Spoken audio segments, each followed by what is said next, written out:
presos políticos, prisioneros de guerra y desaparecidos? Doctor, era comité de familiares. Lo delegado no venía al caso en aquel entonces, creo yo. ¿Usted estaba encargado de la alimentación de sus compañeros en el pabellón azul? No, doctor. Cuando a veces ha referido que estaba en la cocina, ¿qué función hacía? Bueno,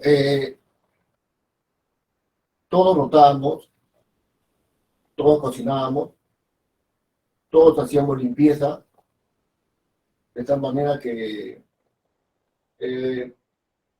todos participamos en la preparación de alimentos, por ejemplo, y cuando me tocaba a mí lo hacía, y no tiene ningún problema, ¿no? Como también podía participar en lo que es la limpieza de lo que corresponde a todo nuestro espacio, ¿no?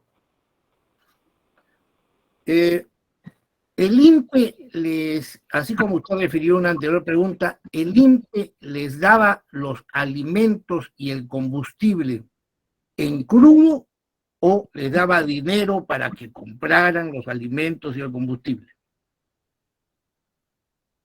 Nos daba en crudo y posteriormente también nos daba, o antes, nos daba en economía. Ya nos tocaba por cada interno un dinero y eso se juntaba y se mandaba a comprar con los familiares.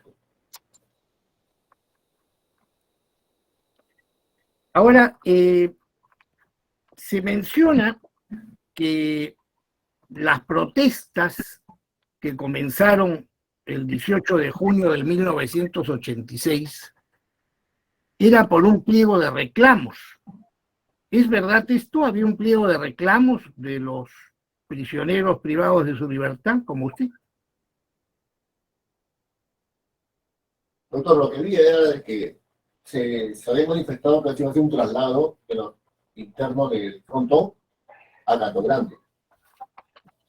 Entonces, lo que pedíamos, porque fue así una cosa de todos nosotros, era para que ese traslado se realizara con las garantías, se pedía que estén los familiares, nuestros familiares, los abogados, nuestros abogados,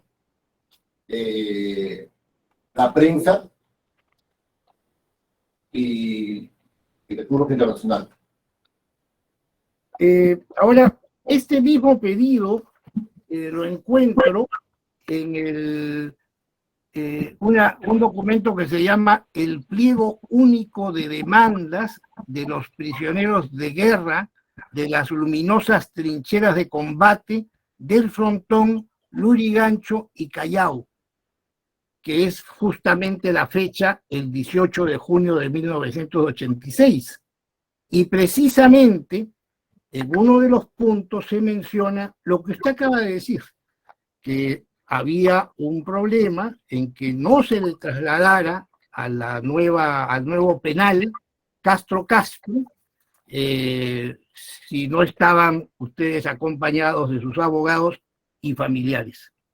¿Usted sabía de ese pliego entonces? ¿Conocía el pliego de reclamos?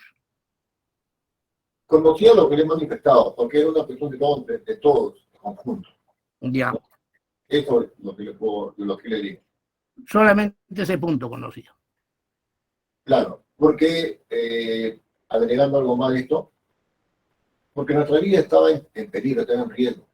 Ya en el proceso mismo de mi permanencia, ya la misma guardia o la marina disparaban provocadoramente cuando nos encontramos nosotros. Un tipo, como algo así como amenaza, ¿no? Por ejemplo, le digo y le manifiesto, por ejemplo, que en este proceso hasta de pedir que nos den el agua, por ejemplo, reclamar que nos den el agua, el simple hecho de reclamar el agua, empezaron a disparar de los torreones de la guardia y mataron a dos compañeros, a Américo Solórzano y a un tal Botonero, por ejemplo, en plena visita. Entonces era una constante ya, digamos, que se daba, era hostigamiento hacia nosotros. Entonces, si se iba a trasladar nos iban a llevar a Canto Grande, pues queríamos que se den con las garantías.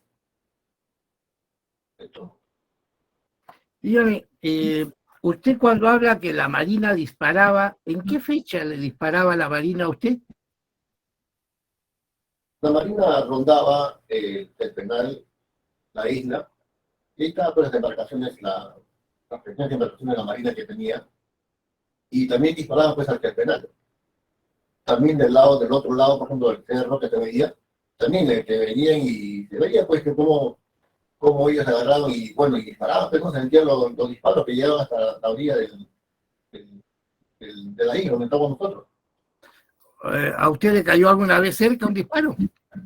No me cayó, pero se veía pues que llegaban a disparar. ¿Y qué disparaban? ¿Pistola, fusil, cañones? ¿Qué disparaban? Bueno, la Marina tiene fusiles de guerra, pues no tiene pistola, pues, fusiles de guerra, no armas de guerra tiene la Marina. Y creo que su alcance, pues, llegaba hasta cada isla. O como por ejemplo bueno, la nave que tiene la Marina que ronda, bueno, que está de guardia, están rondando, también disparaban. Constantemente disparaban. En la noche disparaban. Y si todo el problema fue en junio del 86, ¿desde cuándo se percató usted que la Marina le disparaba a usted y a los demás en la isla? ¿Desde cuándo? ¿En mayo? ¿El año anterior? ¿Desde cuándo? Mire, era, bueno, digamos que lo hacía pues eh, 3, 4 veces hacía, digamos, en el año, bueno, en el tiempo que yo estuve, por ejemplo, ya cada vez se identificaba más, por ejemplo, los disparos, ¿no?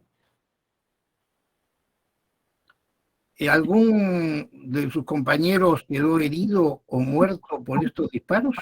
Claro, le he mencionado, por ejemplo, por disparos de la Guardia Republicana de aquel No, entonces. no, mi pregunta es de los marinos, no de la Guardia. Los marinos que usted dice que disparaban desde sus barcos, que Claro, no nos ha dicho todavía, pero se lo va a preguntar con qué le disparaban, no me ha indicado el arma. Pero los marinos que le disparaban desde sus barcos, ¿mataron a alguno de sus compañeros presos o hirieron a alguno de sus compañeros presos? Porque a usted dice que no le cayó ninguna. no bueno, al aire, no disparaban al aire. Por ejemplo, cuando había apagones en la ciudad, rondaban el frontón de la isla, por ejemplo, ¿no? Y comenzaban a disparar. ¿Quién disparaba al aire? La Marina, pues la Marina. ¿Y desde dónde? No recuerdo el nombre que tiene la embarcación que hace rondas. Pero usted acaba de decir hace 3 preguntas que disparaban hacia la playa. Total, ¿disparaban a la playa o disparaban al aire? ¿Puede aclarar? O sea, ellos disparaban, digamos, disparaban al aire, porque estaban al frente del pabellón, y se podía visualizar, pues, ¿no? Los disparos que hacían. ¿Y qué cosa era? ¿Un bote, un buque, una canoa o Eh, un buque grande? Tiene un nombre específico la embarcación que hace rondas, no recuerdo en otro momento.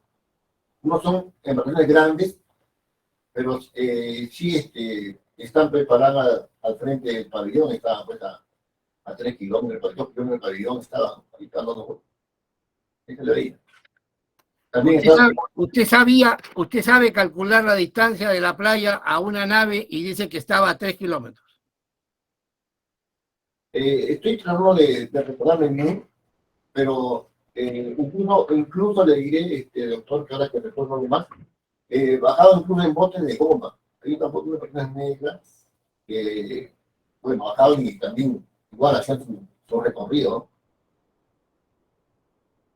Bajaban en botes de goma. Claro, ¿Hacia dónde bajaban? eh, o sea, la periferia de la isla, ¿no? Y esos botes de goma llegaban hasta la isla,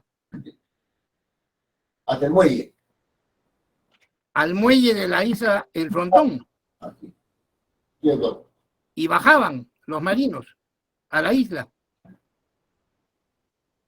Eso es lo que yo podía percibir, ¿no? Yo lo veía. Usted veía que bajaban los marinos a la isla. Doctor, ¿cómo utilizar Lo que pasa es que embarcación, no me recuerdo, la embarcación que preguntaba, incluso iban también con unos botes negros, pues no, que eran de la Marina. No me recuerdo específicamente, como le digo, pero y rondaban, será que es 1 kilómetro de donde estábamos nosotros ahí, Sí, pero más o menos. Mi pregunta, señor, es sencilla. Antes del 18 de junio, los marinos estaban en la isla porque habían tomado un bote negro de goma y habían desembarcado de un buque. Esa es mi pregunta. Antes del 18 de junio, ¿ya habían marinos en la isla? No. Ahora, otra pregunta. ¿Usted desde dónde veía, si estaba en el pabellón azul, desde dónde veía que esos botes se acercaban al muelle del frontón? La pregunta es, ¿desde el pabellón azul se ve el muelle del frontón? Sí, doctor. Sí, se ve desde el pabellón azul. ¿Desde qué punto del pabellón azul se ve el muelle del frontón? Hay un espacio, una puerta de acceso que dividía pues la guarnición con la parte del pabellón azul. Esta puerta enrejada de fierros, pero y se podía visualizar por ahí. O sea, usted estaba acercándose a la reja que separaba la zona del pabellón azul y de los terrenos que rodean al pabellón azul y se acercaba ahí a mirar la zona de los republicanos. Doctor, del pabellón son 2 pisos y hay rendijas ahí de concreto en el pabellón. Eso le iba a preguntar. Lamentablemente, vamos a ver si se puede visualizar desde mi pantalla. Usted dice, ha dicho en anterior, y también le voy a preguntar, usted desde el segundo piso, donde pasó todos los años que estuvo en el frontón, usted dice, ha manifestado que estuvo en el segundo piso. Desde el segundo piso se podía ver por las ventanas, usted veía por las ventanas hacia afuera del pabellón azul. Sí.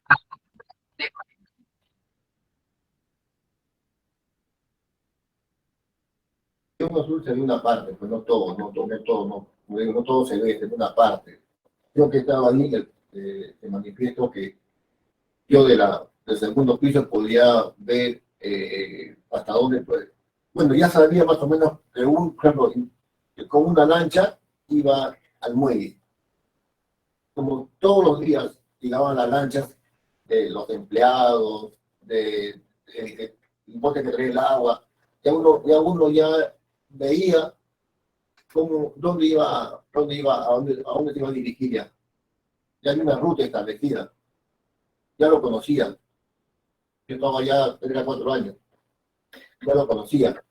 Entonces yo le puedo decir que ya cuando yo veía, ya veía que este bote se dirigía al muelle. El muelle ya, bueno, fuera de eso que usted adivinaba que iba al muelle, una pregunta.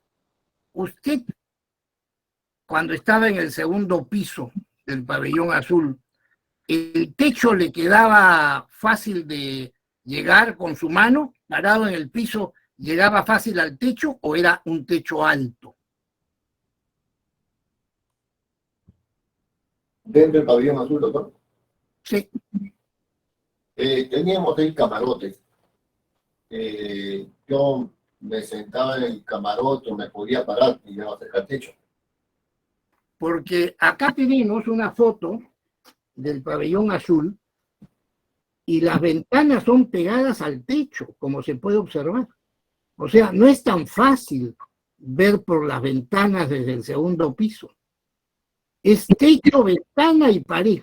O sea, usted se ponía en el camarote a mirar. Aquí me paraba y veía todo. Y veía todo. Muy bien. Y ahí veía también cómo llegaban al muelle. ¿Veía el muelle desde ahí?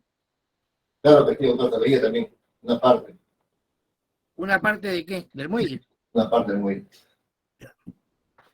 Entonces, quedamos en claro. Usted ha dicho que los marinos pasaban en sus embarcaciones que pasaban de sus embarcaciones a unos botes negros, pero que no iban a la isla, ¿no es así?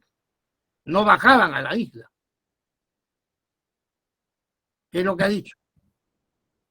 Y luego ha dicho de que disparaban al aire, no, o sea, ahí hay una rectificación, no disparaban hacia la playa, ¿correcto? Que quede bien claro eso.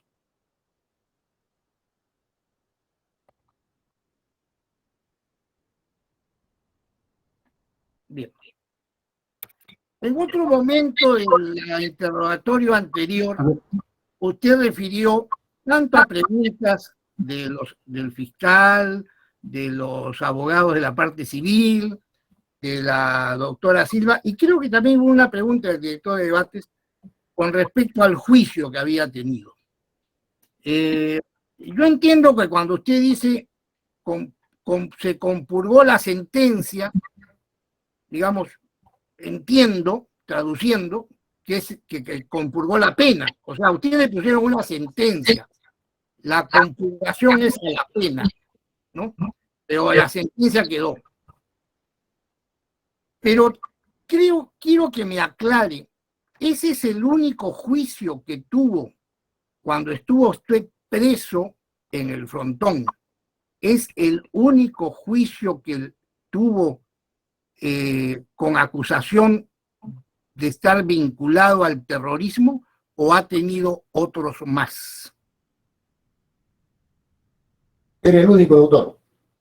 Bueno, entonces yo le pregunto lo siguiente, ¿cómo es que hay un informe de la Corte Superior Nacional de Justicia donde dice que el 2 de diciembre del 2020 usted estaba citado para un caso de terrorismo con el expediente 552 del 2003? Es decir, ¿usted sabe que tenía este juicio o no lo conocía?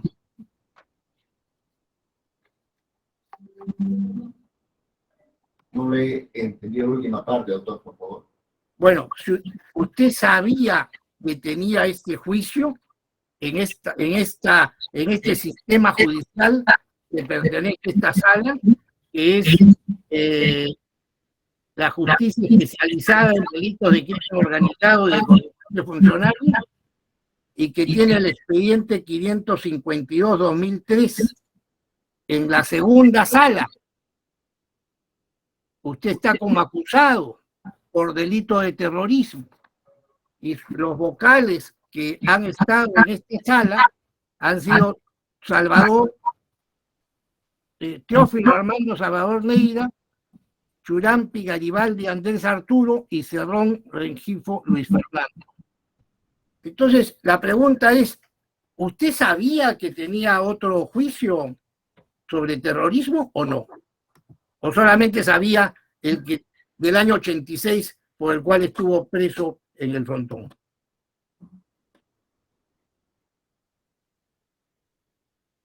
Yo en el año 86 salgo en libertad.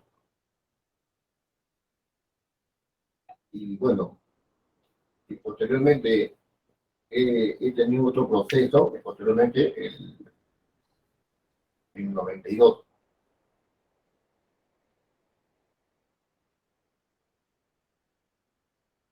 ¿Otro proceso sobre qué?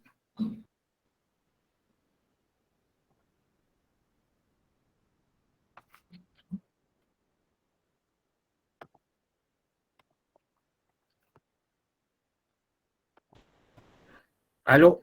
¿Me escuchan? Sí, doctor. Sí. ¿Otro proceso sobre qué? En el año 92 estuve procesado. ¿Sobre qué? Sobre terrorismo. ¿Y este juicio del 2020 es el mismo del año 92 o es otro? Porque este expediente es del 2003. 2020 no tengo ningún proceso, doctor. Acá dice 2 de diciembre de 2020. Se me ha quedado congelada la cámara, según veo. No, se le escucha perfectamente, doctor. Ah, ya, pero la cámara creo que está congelada, ¿no? Ah, la cámara sí se... Sí, doctor, su cámara está congelada. Sí, estoy con problemas de cámara. Bueno, yo voy a hacer llegar a la sala este escrito para que evalúen las respuestas del testigo senador de Pedrotes y para que verifiquen que este expediente existe en este sistema al que ustedes pertenecen y es por terrorismo y es contra el testigo. Y que el 2 de diciembre de 2020 tuvo una audiencia. Bien, pasamos a otro. Le voy a nombrar algunos apellidos de los empleados del INPE que estuvieron en el frontón y me va a decir si los conoce, los conoció o no. ¿Conoció usted a Guevara? No. ¿Conoció usted a González? No. ¿Conoció usted a Jayo? Al señor Jaime sí lo he conocido. ¿Y qué opinión le merece el señor Jayo, empleado del INPE? Lo conocí. Era un empleado del INPE y bueno, tenía un apellido un poco particular para mí y sí me recuerdo ese apellido. ¿Y qué recuerda de él? Que es un empleado del INPE. Sí, claro, eso es lo que le he preguntado. Es un empleado del INPE que se apellida Jayo. ¿No recuerda más de él? No, señor. Bien, el señor Aybar. No recuerdo. El señor Retes. No recuerdo. Y entonces, ¿por qué en el pliego de reclamos del 18 de junio de 1986, al cual usted mencionó que uno de los puntos que se acordaba era no pasar al nuevo penal, pero en el punto 12 dice, perdón, en el 13 dice, destitución de los empleados provocadores, Guevara, González, Jayo, Aybar y Retes del frontón. ¿Usted recuerda algo de ellos? ¿Por qué pedían en el pliego de reclamos su destitución como provocadores? ¿Le pasó algo a usted con ellos?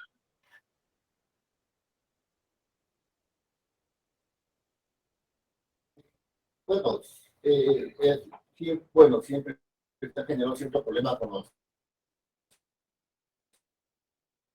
Como también algunos eran más amigos de los comunes, de los delincuentes, y le actuaban como ellos, como más así, digamos, lo que nos correspondía a nosotros, a veces trataban más para ellos que para nosotros, ¿no? Cuando a ellos les tocaba dar los víveres que llegaban, ¿no?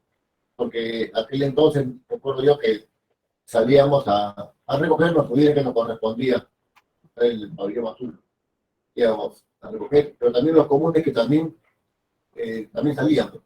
Entonces ahí veíamos que los empleados, bueno, pues algunos de ellos tenían más amiguismo bueno, con los comunes, ¿no? Y hacían provocaban ciertos enfrentamientos o reclamos, ¿no?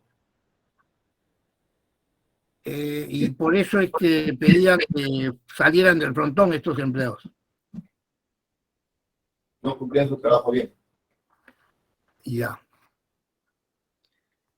Y esto fue acordado en una asamblea de ustedes. ¿Cómo se pusieron de acuerdo para decir estos 5 empleados del INPE deben salir del frontón y ponerlo así en el punto 13 de su pliego de reclamos?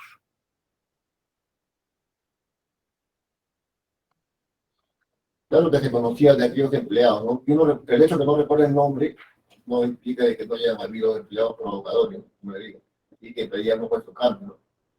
Y eso también lo hacíamos saber al director del INPE cuando venía a visitar el pabellón azul. Bien. ¿Había muchos enfermos entre sus compañeros presos?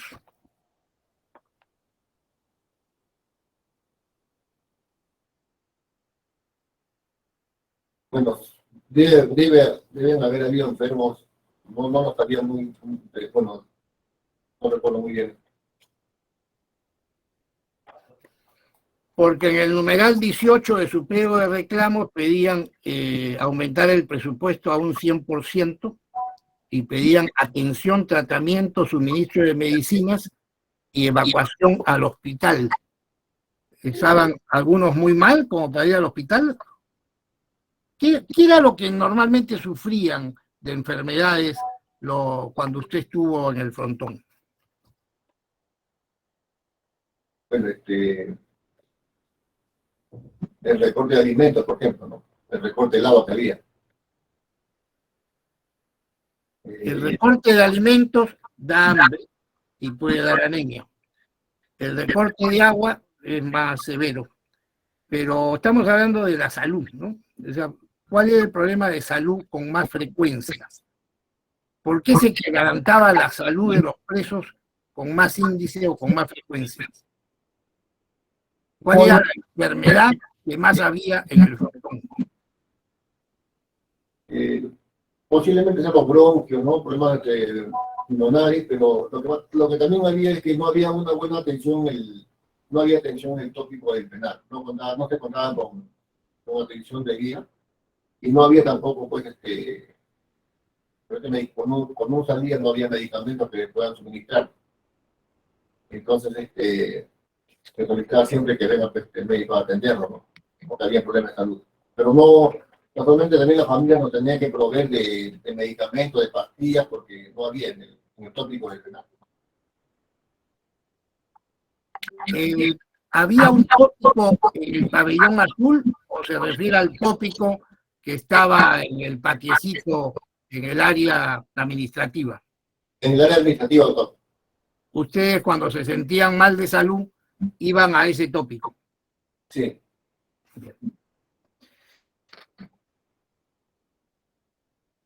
Usted pertenecía a algo que se llamaba el aparato cuando los presos se organizaron para el día 18 de junio. ¿Usted perteneció a algún aparato? No, doctor. El día 17 de junio, o sea, un día antes de que empezara la protesta, por la noche, el 17 de junio de 1986, por la noche, ¿estaba usted informado de las acciones que iban a realizarse al día siguiente, el 18 de junio? No tenía conocimiento de ello. Nadie le informó nada. No. ¿Qué días le tocaba a usted cocinar?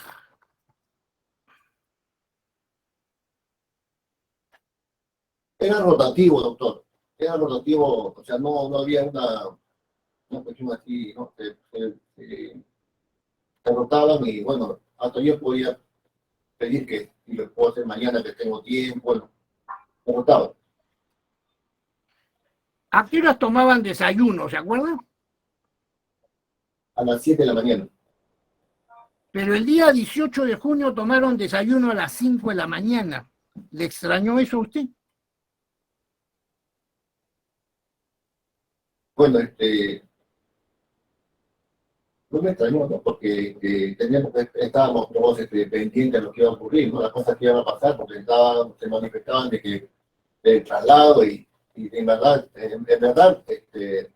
hasta dormíamos con los zapatos puestos, porque podían ingresar a la guardia y hacer el traslado violentamente, ¿no? O sea, el 17, el día anterior, usted no sabía nada, pero el 18 ya sospechaba que había algo. Ya sospechas había, doctor, ya de varias fechas, ya de un tiempo, ya había sospechas de lo que se podía venir. Habían amenazas, incluso hasta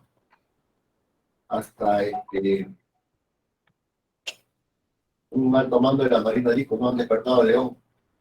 ya lo tomábamos como una amenaza que también podría repercutir en nosotros, ¿no? ¿Usted cuándo se enteró de esa amenaza? Por los medios de comunicación, por la radio, por los periódicos. Ah, usted escuchó la noticia. ¿Y sabe por qué dijo el ministro de Marina han despertado a León? Por los hechos que pasaban en el país, ¿no? ¿Qué hechos? De violencia, de ataques, de enfrentamientos. Y todas esas cosas llevaban pues a que nosotros que estábamos detenidos podríamos ser los primeros en que ellos puedan tomar represalias.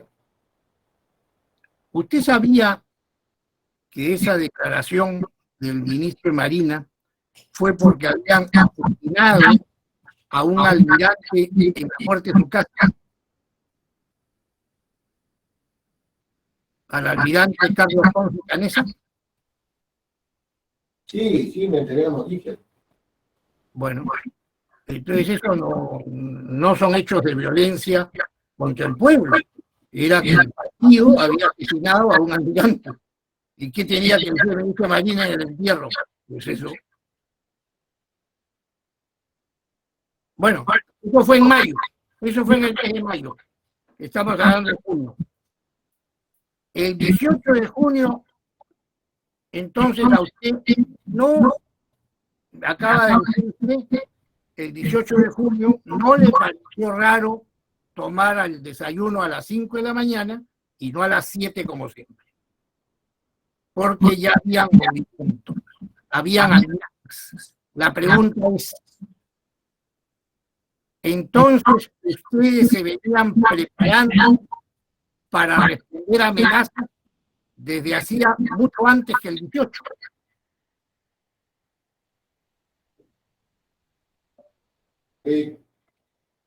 Por todas las cosas que sucedían, pues había que estar atentos, ¿no? No se podía dormir tranquilo. Y evidentemente, pues, quienes cargaban eran los que estábamos detenidos, bueno.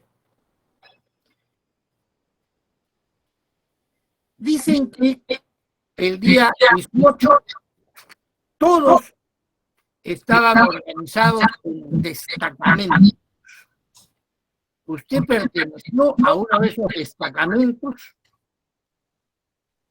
No, doctor.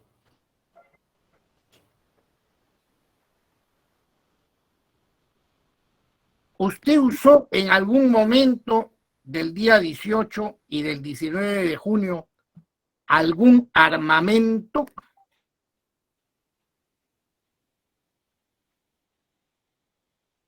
No tenía nada, doctor. Pero hace un rato le contestó a la doctora Silva que usted tenía, los armamentos que ustedes tenían eran los instrumentos para trabajar.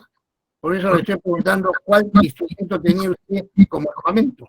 ¿Martillo? ¿Qué cosa tenía?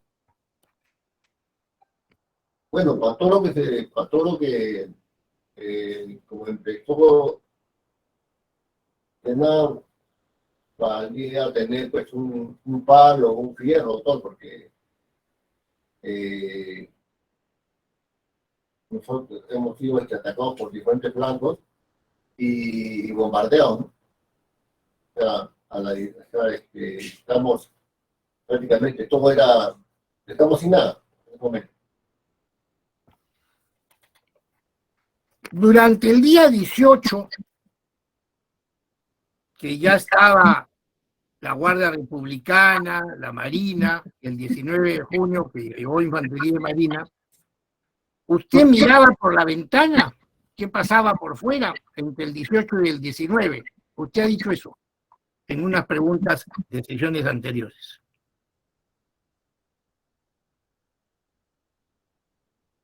Doctor, sí, he visto por la ventana, cuando vino la comisión, creo que estaba el doctor Cabieces en aquel entonces, si no recuerdo su nombre, su apellido. Y a manifestar que queríamos salir, pero que nos den las garantías, ellos nos escucharon y se fueron. al cabo más o menos de media hora, una hora, o algo más, he podido visualizar las naves de la Marina iban llegando al muelle, con bastantes efectivos de la Marina, y comenzaban también a sobrevolar por encima del pabellón el helicóptero de la Marina. Y cuando pues, bajaban, como les digo, al muelle, bajaban con cajas, ¿no? De cajas que llevaban, pues los transportaban los mismos marinos, ¿no? Y se comenzaban a acostar ahí en la parte posterior del pabellón, donde hay un carrito con un pozo de agua, un tanque de agua, y a rodear todo el pabellón y todos estaban con fragmentos de guerra. Eso ya he podido observar, ¿no? Ante el ataque.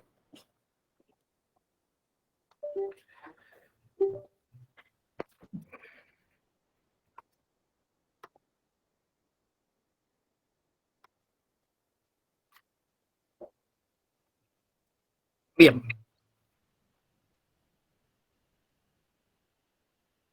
Y quiere decir entonces que durante el 18 y el 19, que vio usted la Comisión de Paz, etcétera, se subía para ver por la ventana, se subía y se paraba en el camarote.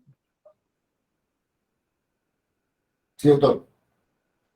Y cuando habían las balaceras, ¿usted seguía viendo por la ventana parado en el camarote? No se podía, doctor. Los que estuvieron ahí fueron alcanzados por la bala. ¿A usted no? A mí no.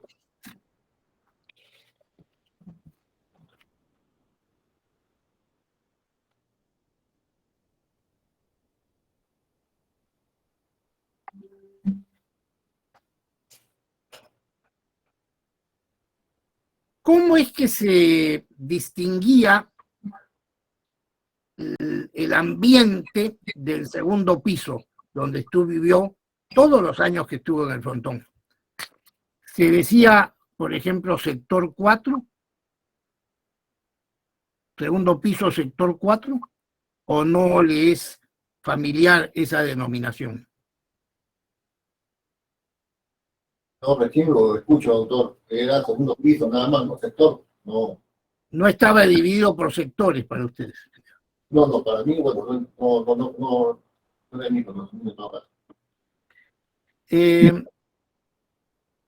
Además de las armas que eran instrumentos de trabajo, ¿usted observó que también se usaban dardos, flechas, ballestas, ondas y armas de fuego por parte de otros presos?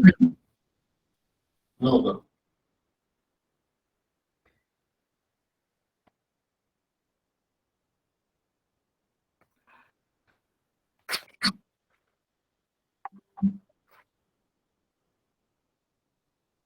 ¿Tenían dinamita los destacamentos que conformaban los presos?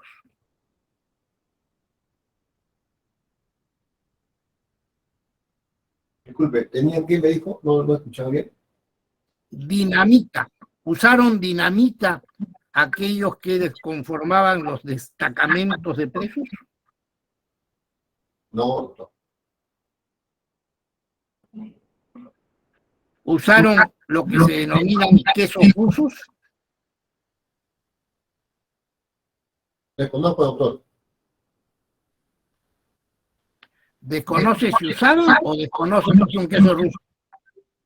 No, desconozco, o sea, no tengo conocimiento de eso. No sé. Por eso le preciso la pregunta. ¿Usted desconoce qué es un queso ruso o sí sabe qué es un queso ruso? Bueno, yo no sé, doctor. Ah, ya.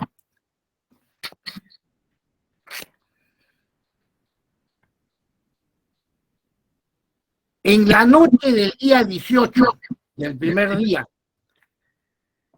hubo una quema de documentos y papeles que ordenaron los mandos.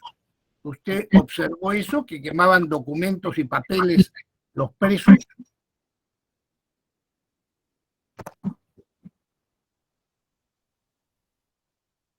Bueno, yo desconozco eso, pero me parece que si todo este día 18 en la tarde empezaba el ataque, y así como estaba, ¿no? Cómo se podía quemar papeles, me parece un poco, estamos más que todo, viendo un lugar donde no nos pueda caer la bala, ¿no? Donde ponernos a buen recaudo, porque todo estaba ya casi, eh, destrozado, ¿no?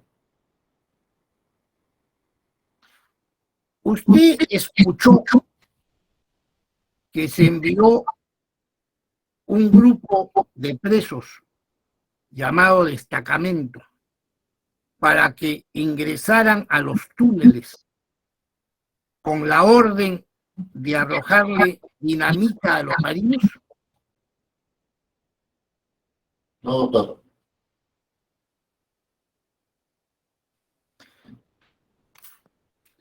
En la noche entre el 18 y el 19 de junio, entre el primero y segundo día, vio que los marinos lanzaban luces de bengala por la noche, entre el 18 y 19.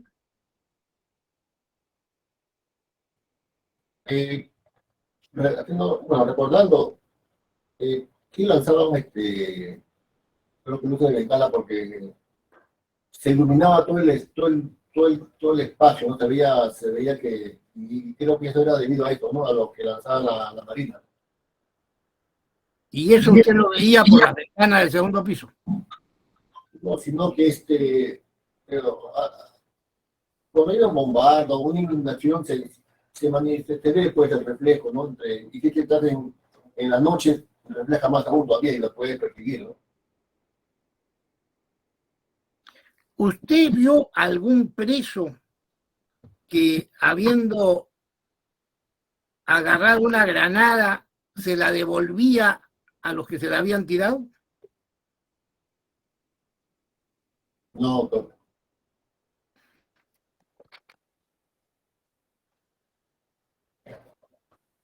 ¿Recuerda usted si en la noche entre el 18 y 19, de la madrugada, a las 3 de la mañana del 19, pero la hora no es importante porque yo no sé si usted tenía reloj o no, pero en la noche entre el 18 y 19, las acciones se paralizaron por ambas partes, o sea, no estuvieron toda la noche combatiendo, lo paralizaron. ¿Recuerda usted esa noche cómo fue? Lo que recuerdo es que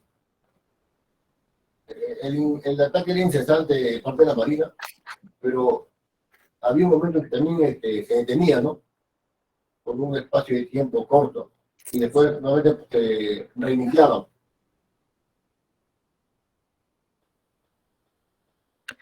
Ya entramos entonces al día 19, amanece el día 19 y los marinos empleaban megáfonos para que cada 15 minutos llamarlos a que se rindieran.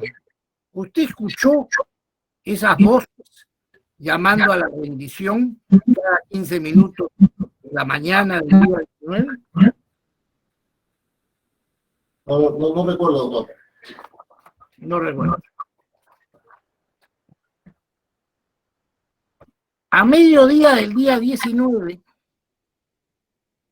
usted permanecía aún en la cocina del segundo piso. Así es, doctor. Y había aumentado el número de presos en la cocina.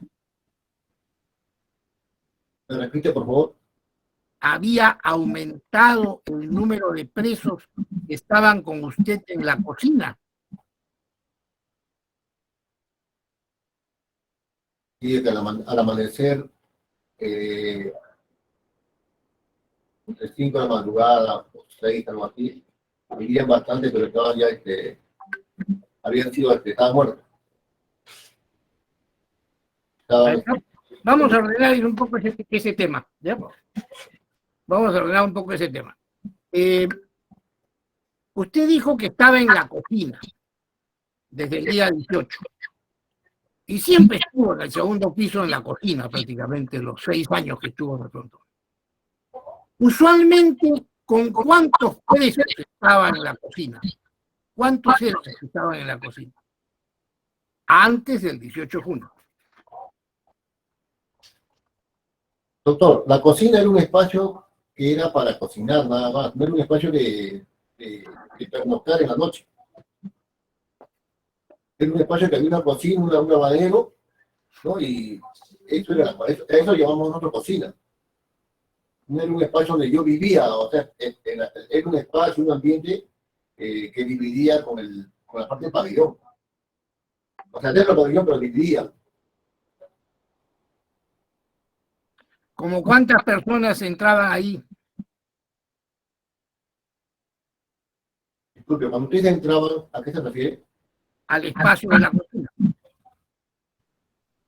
Pueden entrar pues, 8, 10, 12, 15 personas. O sea, pueden entrar porque era un lavadero, ahí se ponía la cocina para poder cocinar. Pero también la cocina a veces lo bajamos a veces al piso de abajo, primer piso, o sea, hacia afuera para poder cocinar cuando se tenía que estar para tener más espacio de repente. Bien, bien. Pero usted dice que permaneció en esa zona siempre, ¿no? Perdón. Si usted me habla del 18, 19, yo he estado el 19 en la cocina. En la cocina he estado yo.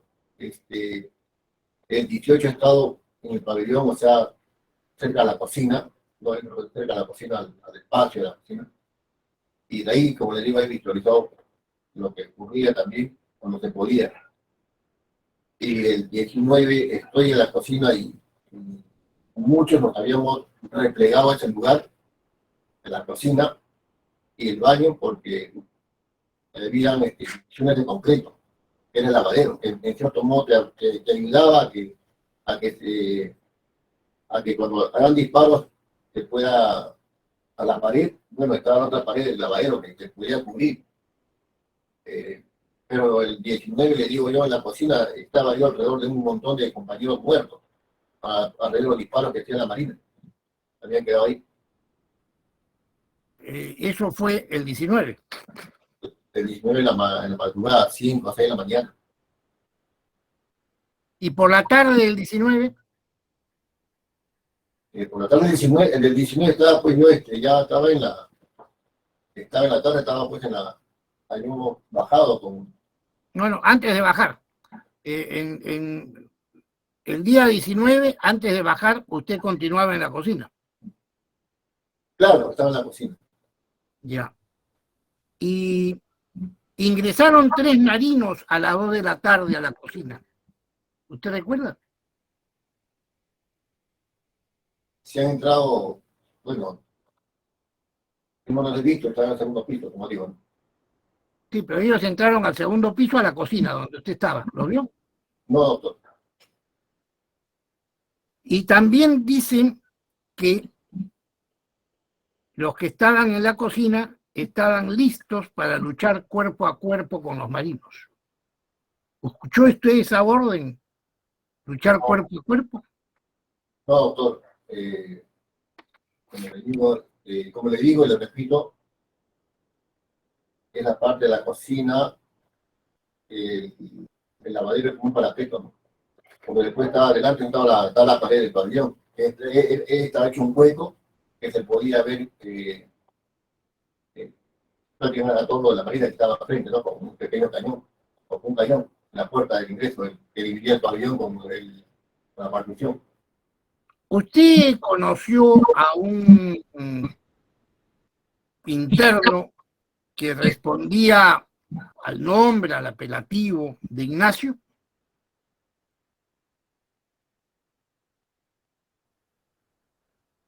No recuerdo, doctor. Yo se llamaba Agüero, yo es Agüero. De Ignacio no. No. No escuchó tampoco ninguna orden en la cocina que dijeron aquí nadie se rinde. No, doctor.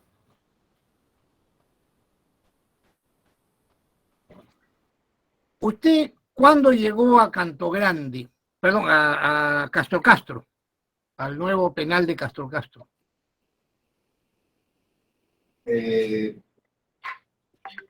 Entre 20 y 21 de junio.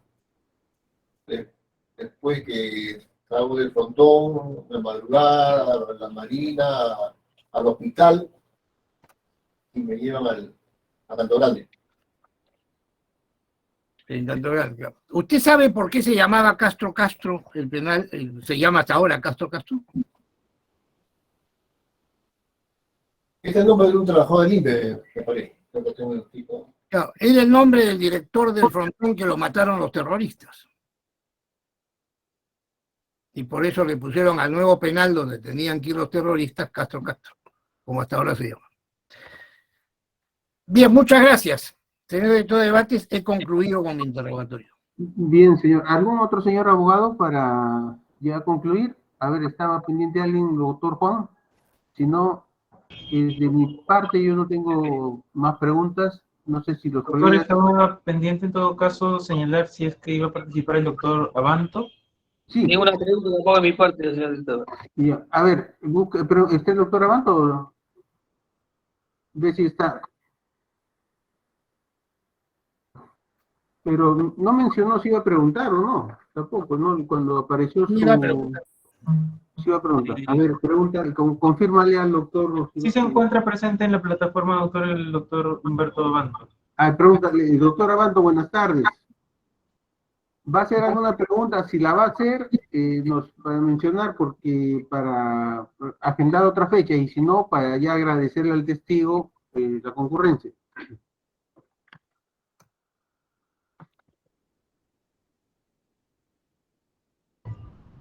Doctor Abanto, su audio está apagado. A ver, voy a comunicarme por interno, puede ser que tenga problemas con el audio.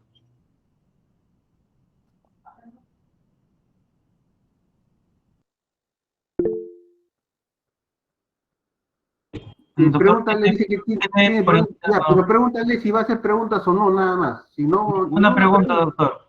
Bien, de parte del tribunal no hay ninguna pregunta. Doctor Marco Angulo. Ninguna pregunta de mi parte, señor director de debate. Señor Asensio Borja, su declaración testimonial ha concluido. Agradecerle la concurrencia ante este tribunal para esclarecer los hechos en materia de juzgamiento. Puede usted retirarse. Que tenga muy buenas tardes. Bien, bien, ya hemos concluido la declaración del testigo. Está pendiente el doctor Tapia respecto a una intervención que está pendiente. ¿Correcto, doctor Tapia? Vamos a agendar con una siguiente sesión. Ahora, eso quería consultar. Yo tengo otro caso de la Convención Cusco, el día jueves, y tengo 2 testigos de edad avanzada. Entonces, me está pidiendo el otro tribunal si me pueden dar unas horas. Yo generalmente hago de 1 a 2 de la tarde y media, y luego empiezo el frontón. Pero hay 2 testigos, es más complicado recibirles la declaración de este caso. Entonces, no sé si podemos hacer de las 4 o pasarlo al viernes para poder atender a estos ciudadanos de la ciudad de la Convención. Doctor, el viernes ya tenemos nosotros agenda. Sería a partir Doctor, de las 4, ¿podríamos sería... hacer 1 hora entonces? Claro, de 4 a 5, doctor, sí. De 4 a 5, sí, ya. Sí. Entonces, para poder atender a estos testigos. Por ¿En favor. qué fecha? Ya, entonces quedamos así para ahí recibir la declaración la intervención del doctor respecto a un escrito que presentaba. ¿Correcto, doctor Tapia?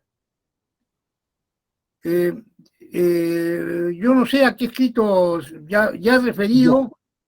Acabo de presentar un escrito y le he pedido No, de la sesión pasada del tema de que usted planteó una incidencia que quería fundamentar para que no resuelva yo, que quería ampliar. No, todavía no, eso está pendiente, no. Doctor, solamente quedaba pendiente para aclarar en todo caso que el doctor Tapia diera cuenta sobre el escrito de la sentencia que había presentado, nada más. Con respecto a la intervención del doctor Tapia del caso de la oposición y de la nulidad, ello ya lo había fundamentado y planteado. Solamente quedaba pendiente dar cuenta de mejor dicho, de su presentación de escrito, porque se encontraba mal de salud, de las sentencias que presentó del Tribunal Constitucional. Ya, Es lo único que... ya recordé, era de esa parte, doctor. Salvo que no lo vaya a hacer, en todo caso, esa hora lo puede desarrollar para ya resolver. ¿Qué ¿Correcto? día, doctor? Perdón, ¿qué día? La próxima semana, el día jueves, pero a las 4, porque tengo que atender una audiencia con otro tribunal a unos testigos de la tercera edad, que son de... Jueves 25, jueves 25. Jueves 25 de agosto. 25 de 4 a 5. Sí, doctor, muy bien. Ya, Es listo. suficiente. Entonces, siendo así, todos convocados para el jueves 25 en el horario de 4 a 5, bajo los mismos apremios de ley. Señores, muy buenas tardes. Muy buenas Buenas tardes. tardes con todos. Gracias. Buenas tardes, Gracias, amigos. doctores. Buenas Buenas tardes. Buenas tardes a todos. Gracias. Hasta luego. Hasta luego.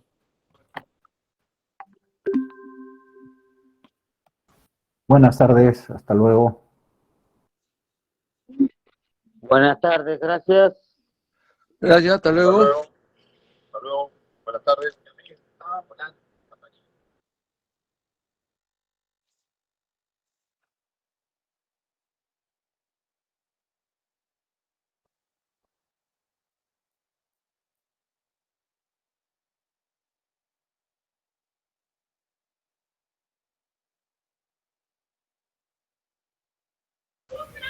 Hasta luego.